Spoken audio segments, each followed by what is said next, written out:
أعوذ بالله من الشيطان الرجيم بسم الله الرحمن الرحيم هل يستوي الذين يعلمون والذين لا يعلمون صدق الله العظيم।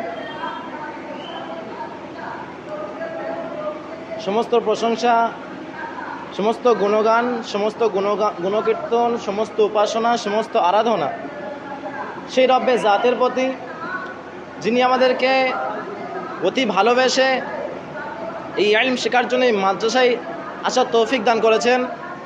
তাই সবাই তার শুকরিয়া শরীফ বলি আলহামদুলিল্লাহ। ঠিক তার পরে পরে জানাই সেই মহামানবের প্রতি কোটি কোটি দরুদ ও সালাম বর্ষিত হোক, যিনি দুনিয়ার বুকে এসেছিলেন ভ্রান্ত পথিকের পথে দিশারি রূপে।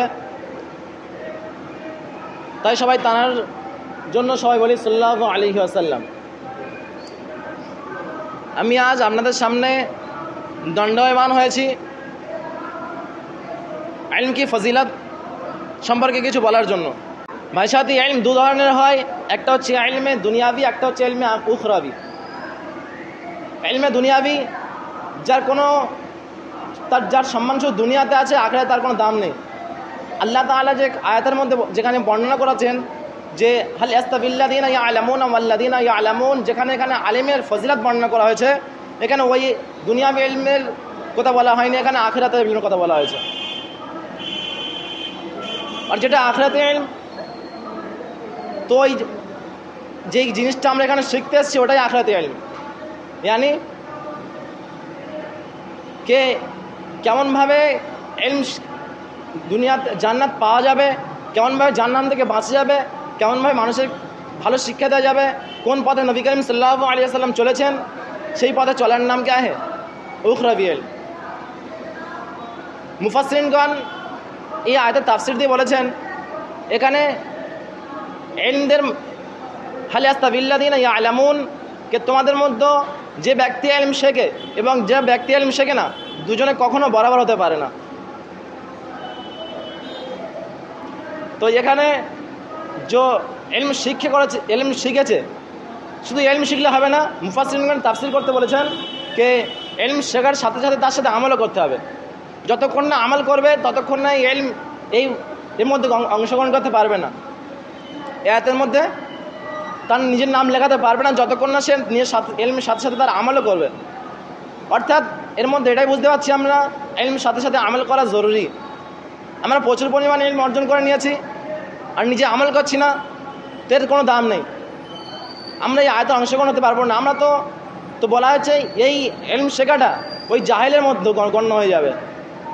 এমন ভাবা হয় যে ইলম শেখাই নেই মোটে।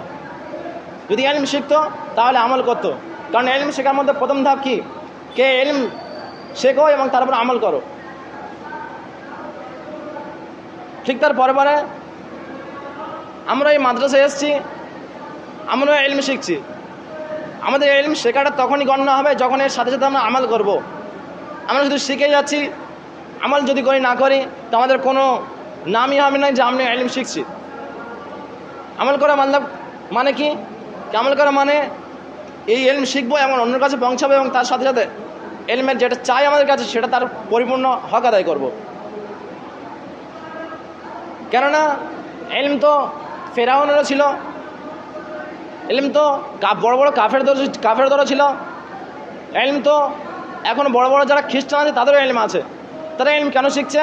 কারণ তারা অন্যজনের ফায়দা দেওয়ার জন্য নয় এবং তারা নিজের আমল করার জন্য নয়, বরং তারা ইলমটা শিখছে ইলমটা ধ্বংস করার জন্য। তো আমরা যদি ইলম শিখি, আমল না করি, তাহলে আমাদেরও কোনো দাম নাই।